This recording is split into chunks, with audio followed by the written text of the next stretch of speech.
We would probably all agree that when it comes to American politics, it truly has been one hell of a year. Not one, but two assassination attempts, a TV debate so bad Joe Biden had to pull out of the race, then that nail-biter of a contest, and finally, Trump, the sequel. So what do our experts make of this year as they look back on it? And what do they expect 2025 to bring? Brace yourselves for impact. Welcome to Talking Politics USA.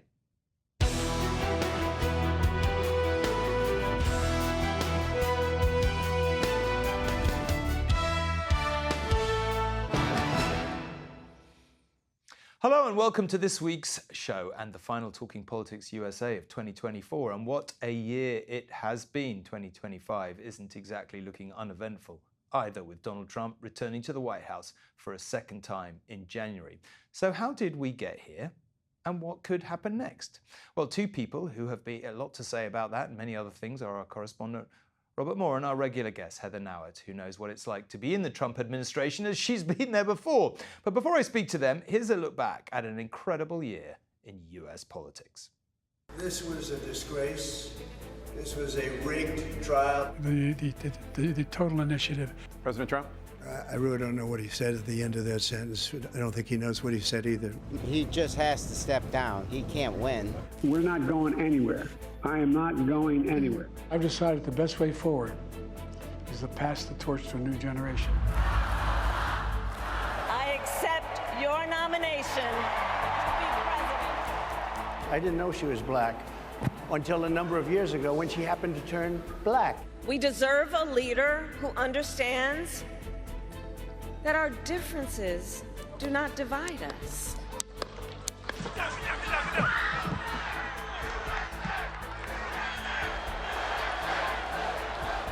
I felt very safe because I had God on my side.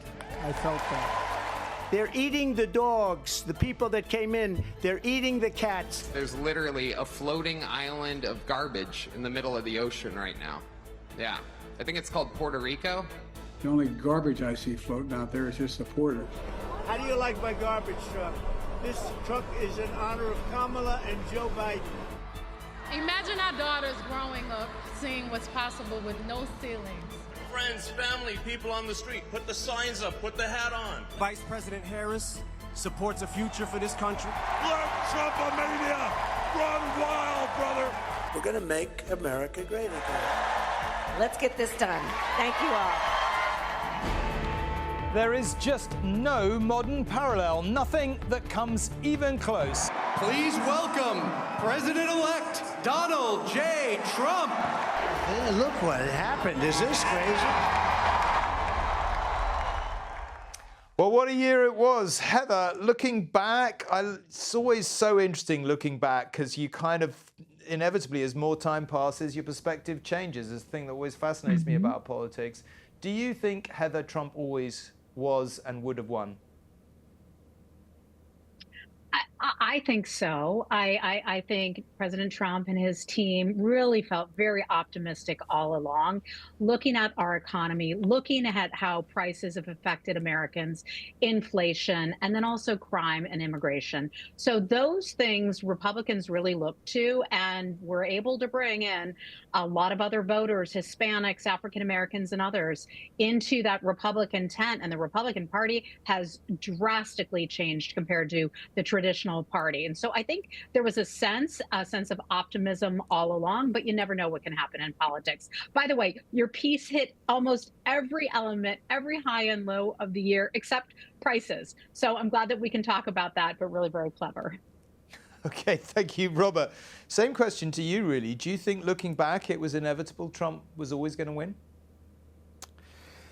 I think, look, the global sort of anti-incumbency phenomenon is extraordinarily powerful. And we've seen, you know, how difficult it is as an incumbent party to win an election amid this sort of extraordinary sort of cultural and technological changes that are combining with sort of deep economic anxiety and a real dislocation across our countries. So I think that was always likely to heavily favor Donald Trump. I think actually, if I'm thinking about one pivotal moment, it's actually not kind of particularly well known, although it's talked about in political circles here. It was October the 8th when Kamala Harris went on an ABC show, friendly show called The View, and she was asked how she would distinguish herself from Joe Biden, and she, infamously answered with 9 words, saying, "There is not a thing that comes to mind." Now, I think those 9 words, in retrospect, sealed her fate, because it was clear that that Joe Biden was, dramatically unpopular and seen as weak and too elderly, and to the left, progressives engaged in, terrible actions over Gaza. That's how progressives here see it. And so the idea that Harris couldn't think of anything different she would do, I think, pleased no one. And then put together with this anti-incumbency mood, and I think it made Trump's victory not inevitable, but highly likely. Heather, all of us have been, in your case, been in or covered it. In Robert and my case, we've covered politics all our lives. And as I've got older, I've tended to focus a lot on how so often people overinterpret elections. Elections are contests, certainly in this kind of election, between 2 people, and you pick one, and you may not be saying a whole load about that election other than that I preferred this guy over this guy, or this woman over this woman. And yet there's acres of political commentary about how this was a defining moment, and it said this and this and this about American society and American politics. And maybe it didn't say any of those things. So now we've all had about a time to think about it. What do you think this election did say about America, and what didn't it say? Yeah. Well, it wasn't that long ago where we asked the question in America, who would you rather have a beer with? And the answer was George Bush when George Bush won. And so now we've really gotten away with that, and not gotten away from that. It's not just who would you like to have a beer with, but let's take a look at the broader place of where America stands in the world. And so I think Americans were really registering their vote, frustration with the economy, frustration with wide open borders, 10 million illegals plus. We're still trying to figure all that out.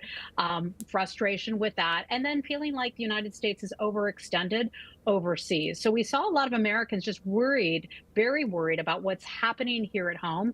And that's what I think it says about America. And there's something refreshing, whether you like President Trump or not, there's something refreshing about his ability to just speak his mind. He's not the typical politician. And I think that authenticity really resonates with Americans. Again, may not always like what he has to say, but they like him cheerleading America. They like the idea of America being strong again, America leading again, whether it's here at home or abroad. And frankly, I think people got tired of losing. Let's remember, under President Trump, we had 4 years of relative security around the world. President Biden comes into office, and we have the disastrous withdrawal from Afghanistan, signaling to our adversaries all around the world that they can pretty much do whatever they want. And then we saw what has happened. October 7th, the invasion of Ukraine, et cetera, et cetera. So I think they want a strong leader. Americans wanted a strong leader who could lead again and cheerlead America. And that's what we have. Robert, as we've got used to from Heather, I think that's about as good a summary of what this election was as I've heard. Would you add anything to that? And particularly, a lot of people have said this was kind of an anti-woke thing, and people are sick of being lectured by liberals and all the rest of it. Was there some of that in there, or is that sort of exaggerated? Was it really an economic election? How do you assess it in retrospect?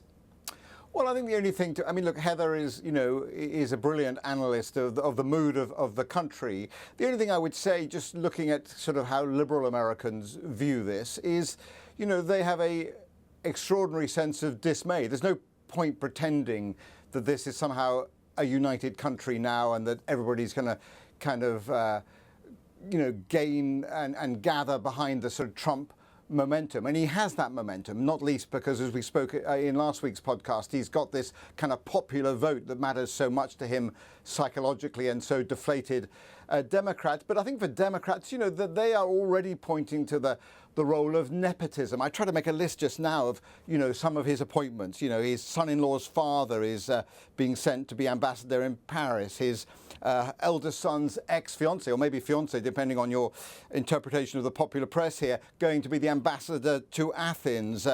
Lara Trump potentially being the new senator for Florida.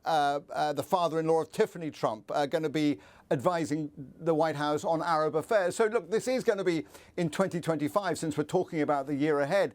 It's going to be something of a family affair. And for those on the left, that smells not of sort of a family, it smells of nepotism. And there's real kind of, I think, concern about that. There's concern about some of his nominees and whether they are going to try and pursue kind of retribution and vengeance. So all of those things are circling around amongst liberal Americans, and that still makes for a very divided country and a very kind of unsettled year ahead. There's no point pretending that this country has suddenly come together under Donald Trump. I think that would be a grave mistake in understanding the psychology in our neighborhoods, in our cities, and right across the country. Well, let's... Tom, if I can jump in there, can I address a couple of those things there? Because there's a lot in there, and I want to work to unpack that. So in terms of the ambassadors that President Trump has announced that he intends to nominate, it's very important, and you all are big on policy and prestige and know how this thing works. It's important to have the ear of the president and the trust of the president as the ambassador to the United States. The United States still is the dominant superpower across the world. And so President Trump, in naming some of the people he has to serve as his ambassador, can pick up the phone and call President Trump at any given time. That is so important and cannot be underestimated.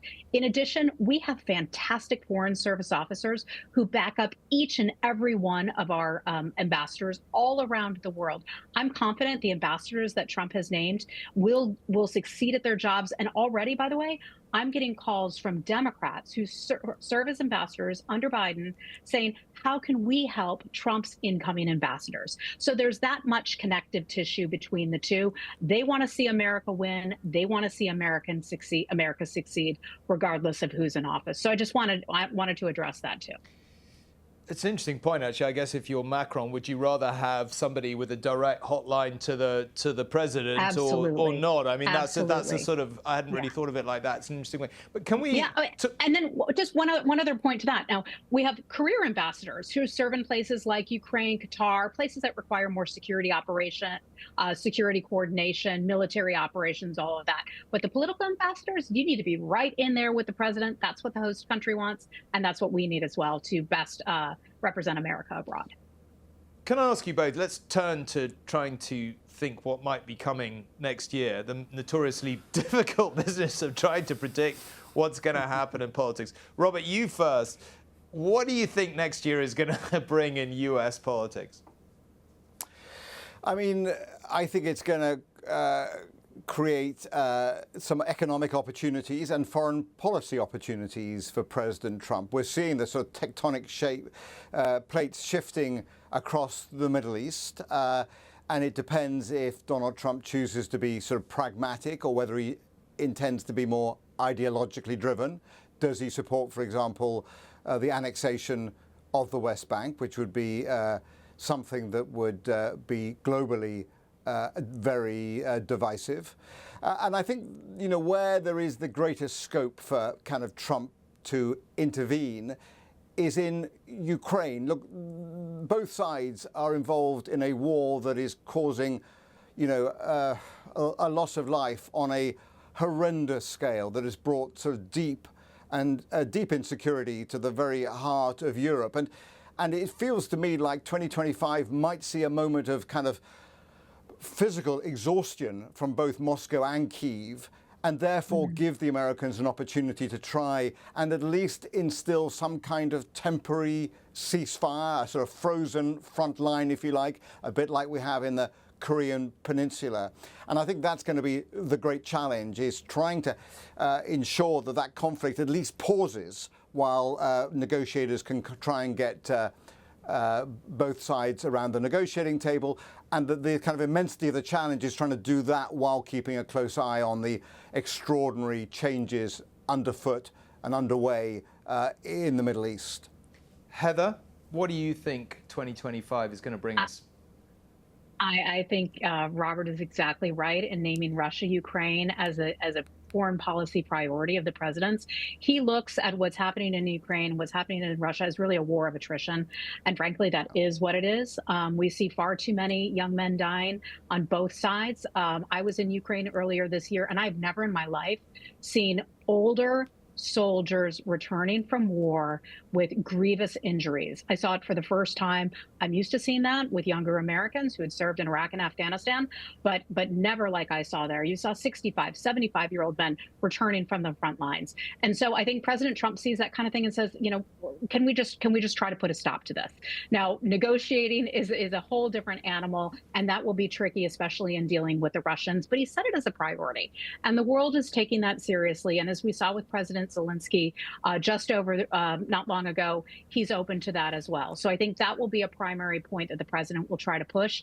In addition, he wants to address taxes here in the United States. He wants to address the economy and also get some of the illegal criminals, the dangerous criminals that are in the United States who have come either across our southern border or our northern border from Canada, and try to deport them. And so you'll see a push for that. And we might see some of that in Europe, not deportations, but I'm reading a lot about countries that are looking at the opportunity that exists right now in Syria and an opportunity for some of the refugees to head back home when it's safe for them to do so.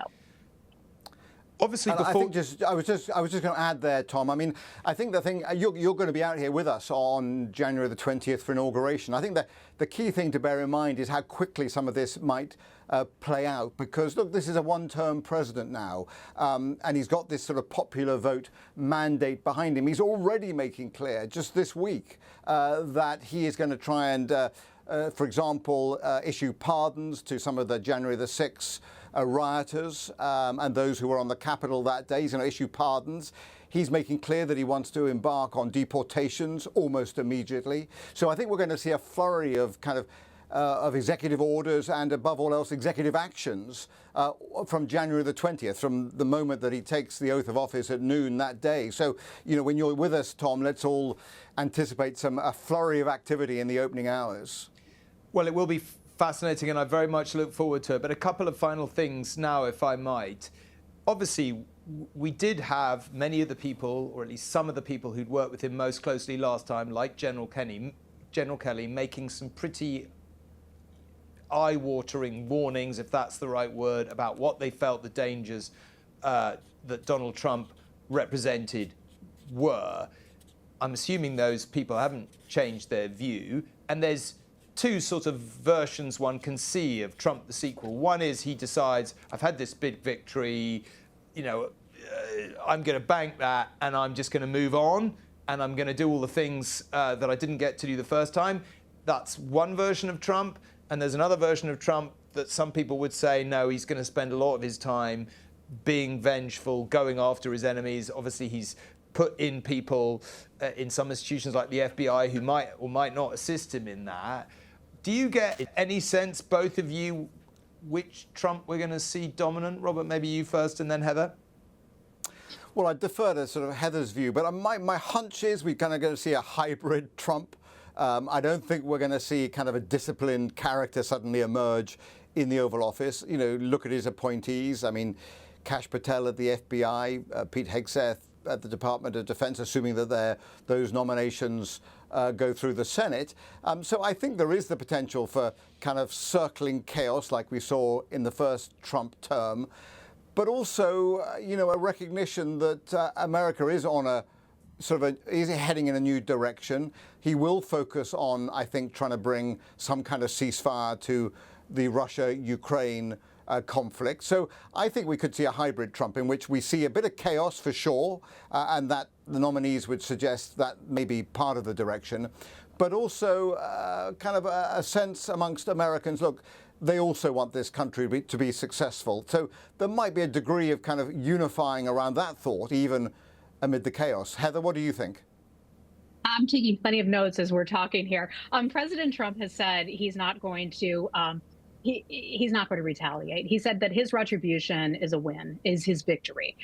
So I think we might get to see part of that. I think as we get to the inauguration speech, I think we'll see positivity as we heard him. And we have not heard a lot from him recently, but we have seen a few interviews, and we saw him at the New York Stock Exchange recently, and where he painted a bright future for America. So don't underestimate his ability to be magnanimous, his ability to want to get things done. And we have a lot of big issues ahead of us. So I think we're going to see a very serious president who's looking to address each and every one of those issues. And then when it comes to some of the agencies and departments, he sees as having gone way too far, way too woke, and things like that. We've seen an FBI that's frankly been politicized against President Trump and others who served in his government. And so I think he's looking to fix those things, and hopefully he'll be successful at doing it. So I think there will be some major changes coming, but I don't think it's going to be as catastrophic as some folks are painting it to me, as you all seem to be thinking it will be. I want to come to your final thought on the year that was 2024 in a moment. But before I do that, because we've touched on it a couple of times, and Heather, I just want to drill into, we've sort of mentioned almost in passing the idea that Trump might back Israel in annexing the West Bank. Now, I think to a lot of people listening to this, in fact, to probably most people, that will seem such an extreme notion. Obviously, the settlements in the West Bank are already considered illegal. You know, this is Palestinian land. The PA is not Hamas. It would just be so extreme for some people. Obviously, there are elements of the Israeli government and society who think differently, and I understand that. But most people would view that as an extraordinarily extreme turn of events. Is that really conceivable at all? I think that's entirely up to Israel. And so I don't want to get ahead of anything that the president would announce, but I think it's entirely Israel's decision to make a determination about the West Bank. But I will caution you in saying this. Some people like to look at Israel in the West Bank as something that causes terrorism. No, the answer is not. We have adversaries out there who want to wipe Israel off the map. And we can never, ever forget that. And we need to stop looking for smaller excuses to try to make the case for why Israel was attacked on October the 7th or other times. Let's never forget that there are people out there around the world who hate Israel, and there are regimes that hate Israel, and they want to wipe them off the map. So let's not forget that. I feel like, Robert, I have to give you a word in here because, of course, that is, the situation is intensely complicated. You covered it for many years. A lot of people would, of course, understand that Israel faces a terrorism problem, has throughout its history. But the West Bank is Palestinian land and always has been, or at least in the modern time. And a lot of people would find it utterly discombobulating that we're even having this discussion. Yeah, I think that's true. And I mean, the bottom line is that, it's a sort of fundamental existential question. Do moderate Palestinians have a right to land? Do they have any sense of identity? The answer is, yes, and most of the world sees it that way, and that's why, there obviously are kind of militant Israeli elements who regard the West Bank as Judea and Samaria, and therefore part of biblical Israel, and they want to take it over, and there are already, tens of thousands of Israeli settlers on the land. But to extinguish the Palestinian dream of statehood by annexing the West Bank, given the humanitarian tragedy that's fallen over Gaza, makes that a very kind of important moral issue of our times. And Heather, we understand, and we're not condoning terrorism, but obviously, the vast majority of Palestinians are want to live in peace, and they want to have a profound sense of their own independence and destiny and self-identity. So, this is going to be an issue that is going to last through the Trump term. And yeah, I think we only use this as an example to work out whether Trump is going to be ideological or pragmatic in his second term. And one of the tests is going to be whether he would go along with an Israeli decision to try and annex the West Bank. And I think the Palestinian people are going to have to ask themselves, Do they want to live under a terror regime like Hamas? They elected them in years ago. That has been embraced. They're a terrorist organization. They don't care about their own people. They don't take care of their own people. So what kind of future do the Palestinian people want? And I think that will be one of the big questions going forward. Okay, I just want to end with your final thought. It has been, as we said at the start, a heck of a year. We're looking forward, probably in American politics, given everything we've discussed, to another heck of a year. What is your final, what will you remember of 2024 in 10 years' time, do you think? Robert, maybe you first, and then we can ask Heather to finish off for us. Look, if there's a single image, we live in a world of imagery and visuals, don't we, Tom, and sort of social media amplification. And, I think 2024 will be defined by that image of Donald Trump in the immediate aftermath of the assassination attempt in Butler Township in Pennsylvania.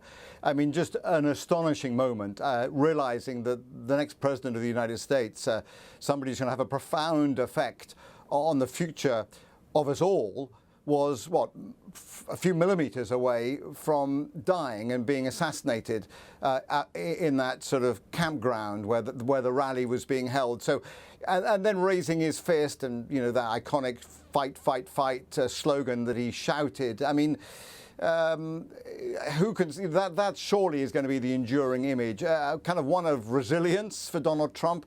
And also just recognizing that astonishing trajectory. On May the 30th or 31st, he was, had been just convicted outside a New York courtroom of multiple felonies. And then, 6 months later, elected president of the United States. It's an astonishing journey to cap an astonishing year.